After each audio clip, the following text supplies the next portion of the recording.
ఇక ఇందిరమ్మ ఇండ్లకు 230కి సిమెంట్ బస్తా ఇస్తారట. ఇందిరమ్మ ఇండ్లకు 230కి సిమెంట్ బస్తా అందించేందుకు ముందుకొచ్చిన పరిశ్రమలు కంపెనీల యాజమాన్యాలతో మంత్రి పొంగులేటి భేటీ. మరి దర్దాపుగా సిమెంట్ బస్తకి ఎంత ఉన్నది నాకు తెలిసి 300, 320, 350 అనుకున్నాయి బస్తాలు. మరి 230కే ఇస్తున్నారంటే ఏంటిది మరి అర్థం?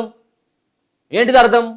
మరి ఇంకా ఏమైనా సిమెంట్ కంపెనీలతో ఒప్పందాలు అయ్యేటువంటి వాళ్ళకి ఒప్పందాలు అయినాయా? నిజంగా ప్రజల సంక్షేమం కోసం ఇందిరమ్మ ఇండ్లు కట్టుకున్నటువంటి వాళ్ళకి ఉపశమనం కల్పించాలన్నటువంటి ఆలోచన చేసినటువంటిదా? నువ్వు ఏది తీసుకుంటే అబ్బా, ఏది తీసుకున్న దాని వెనకాల ఒక పెద్ద భయంకరమైనటువంటి కుట్ర ఉంటుంది. ఇప్పుడు ఎవరైనా కానీ లాభాల బాటలో ఏదైనా వ్యాపారం, ఏదైనా బిజినెస్ చేస్తున్నామంటే లాభాల కోసం చేసేదే బిజినెస్. అట్లాంటి బిజినెస్లో నీకు బయట దొరికేటువంటిదే 300 నుంచి 350 అనుకునే సిమెంట్ బస్తా 230కే ఏ విధంగా వస్తుంది? నాణ్యత లేకనా? నాణ్యత లేదా లేకపోయినట్టు అది ఉత్తదేనా? మరి అది 4 రోజులు ఆగుతుందా లేదా? రాష్ట్ర ప్రభుత్వం ప్రతిష్టాత్మకంగా చేపట్టిన ఇందిరమ్మ ఇళ్ల పథకంలోని ఇండ్లకు సిమెంట్ బస్తాను 230 రూపాయలకి అందించేందుకు పరిశ్రమలు ముందుకొచ్చినాయి.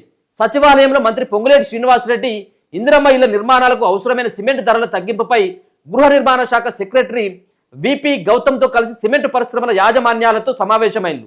మంత్రి మాట్లాడుతూ ఇందిరమ్మ ఇళ్ల పథకంలో సిమెంట్ పరిశ్రమలు భాగస్వామ్యం కావాలని యాజమాన్యాలకు విజ్ఞప్తి చేశారు.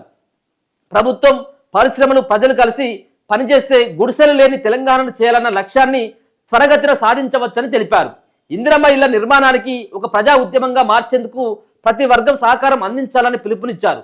ప్రత్యక్షంగా పరోక్షంగా పేదవారికి సహాయం అందిస్తే ప్రభుత్వంతో పాటు పరిశ్రమలు, యాజమాన్యాలు చిరస్థాయిగా గుర్తుపెట్టుకుంటారని అన్నారు.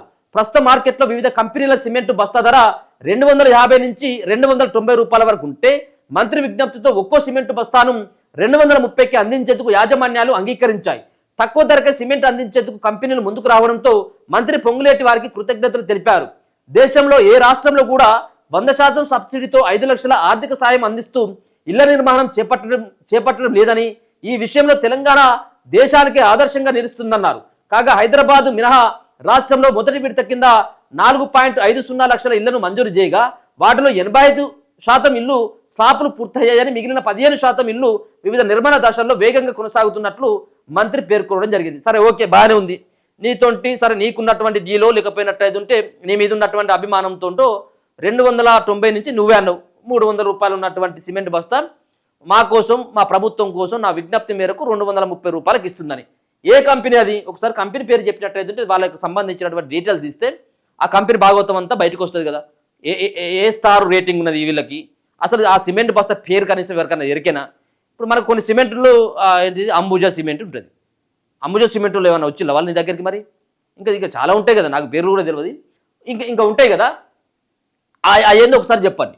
మీరు ఒప్పందం చేసుకున్నటువంటి కంపెనీలు ఏంది? ఒకసారి కంపెనీల పేరు చెప్తే ఈ కంపెనీల వెనుక ఉన్నటువంటి వ్యక్తులు ఎవరు అనేది మనం కొంత లోతుగా మన డీటెయిల్స్గా చెప్పేటువంటి ఒక ఆస్కారం ఉంటుంది. ఒకసారి చెప్పాలి మరి ఏందో. ఇక రెండోది 100% సబ్సిడీతో 5 లక్షల ఆర్థిక 100% సబ్సిడీ అంటే వీళ్ళు ఇచ్చేటువంటి 5 లక్షల రూపాయలతో మొత్తం ఇల్లంతా అయిపోతుంది. ఇల్లు అయిపోతుంది, సున్నాలు వేసుకుంటా ఉన్నారు. ఇంకేమైనా పైసలు గిట్ల ఏమైనా మిగిలితే యాటలు గీటలు తీసుకొచ్చుకొని ఇంకా దావతులు కూడా ఇస్తున్నారు అన్నట్టు. ఈ 5 లక్షలతో 5 లక్షలతో ఏమైనా సరిపోతుందా? 5 లక్షలు ఈ బట్టి విక్రమార్క అది ఎంత కోట్ల రూపాయలు పెట్టింది దానికి. అది ఆ లాట్రూమ్ బాత్రూమ్కే, ఇంట్లో బాత్రూమ్కు కోట్ల రూపాయలతో అది ఉంది. అది మనం ఒక వార్త చదివి ఉంటుంది. వీళ్ళు 5 లక్షలతోటేమో ఈ డబుల్ బెడ్రూమ్లు కట్టుకొని వాళ్ళు ఉండాలి.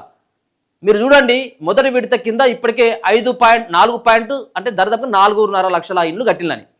ఈ 4.5 లక్షల ఇండ్లలో మీరు ఒకసారి పోయి ఈ గవర్నమెంట్ వాళ్ళు పోతే ఇది కాదు కదా, ఒకసారి పోయి తెలుసుకుందాం. ఈ 4.5 లక్షల ఇండ్లల్లో ఒక్కొక్క ఇంటికి ఎంత అయింది? మీరు ఇచ్చేటువంటి 5 లక్షలతోటే పూర్తి అయిపోయిందా? ఇంకేమన్నా అదనంగా ఆ యాజమాన్యం ఏమైనా పెట్టుకున్నాడా? నాకు తెలిసి ఈ 5 లక్షలకు ఇంకొక 5 లక్షలకు పైన అయినాయి తప్పించి ఒక 10 లక్షలు లేని ఆ ఇల్లు కావట్లేదు. ఇక లాస్ట్కు ఇక స్లాబ్ పోసిన తర్వాత ఈ బిల్లు కోసం మళ్ళీ కాళ్ళు అరిగేలాగా తిరగాలి. బిల్లు కోసం అనేక రకాలైనటువంటి కొర్రీలు పెట్టిండు. ఇక రెండోది ఏమైందంటే ఇందిరమ్మ ఇళ్ళ కోసం చాలామంది అర్హులైనటువంటి వాళ్ళకి ఇవ్వకుండా మీ పార్టీకి సంబంధించిన కార్యకర్తలకు ఇచ్చుకున్నారు. సరే, ఇచ్చుకున్నాం, సత్యం అయిపోయింది అనుకుందాం. కనీసం ఒక ఆడ ఉన్నటువంటి ఊర్లో కనీసం గుడిసెలేనటువంటి వ్యక్తులకు ఇవ్వాలి కదా. ఇక రెండోది ఇల్లు జాగా ఉన్నటువంటి వాళ్ళకేమో మీరు ముగ్గు పోసుకొని ఇస్తారని చెప్పిండు. అసలు ఇల్లు జాగా లేనటువంటి వ్యక్తుల సంగతి ఏంది మరి? వాళ్ళు కదా అసలైనటువంటి నిరుపేదలు అంటే, అసలైనటువంటి వాళ్ళు కదా, వాళ్ళే కదా నిల్వ నీడలేక కిరాయిన్లలో ఉండి కనీసం వాళ్ళ సొంత జాగాలో 4 గుంజలను వేసుకొని పైన ఏదో పరద కప్పుకున్నామన్నా కానీ కనీసం కాలు దాపుకోవడానికి కూడా జాగా లేనటువంటి వాళ్ళని ముందుగా గుర్తించి వాళ్ళకి ఇవ్వాల్సినటువంటి అవసరం ఉండేది. అట్లా ఒక ఊరికి ఒక 10 మంది వెళ్తారబ్బా.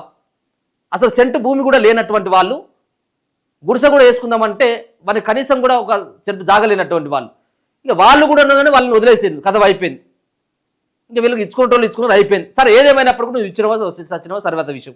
కానీ నువ్వు ఇచ్చేటువంటి 100% ఇక 5 లక్షలతోటి ఈ సబ్సిడీతోటి వాళ్ళంతా కూడా ఇళ్ళకి వచ్చిండు, వాళ్ళంతా కూడా సంబరాలు చేసుకుంటారంటే అది తప్పంతా కూడా. సో మొత్తానికైతే ఇందిరమ్మ ఇండ్లు ఎవరైతే కట్టుకుంటారో 230 రూపాయలకు వస్తుందంటే సిమెంట్ బత్త, అది కూడా తీసుకొని ఇవ్వకపోయినట్టయితే ఉంటే పొంగులేటి శ్రీనివాసరెడ్డి యొక్క పేరు అన్న చెప్పుర్రి. మరి ఆయన ఏ సిమెంట్ బత్తాలు ఇప్పిస్తారో ఏందో చూడుర్రి. మీకు నష్టం తీసుకోర్రి. మరి అగ్గోకి వచ్చేటంటే కొంత నాసిరకంగానే ఉంటుంది కాబట్టి ఒకసారి ఆలోచించండి.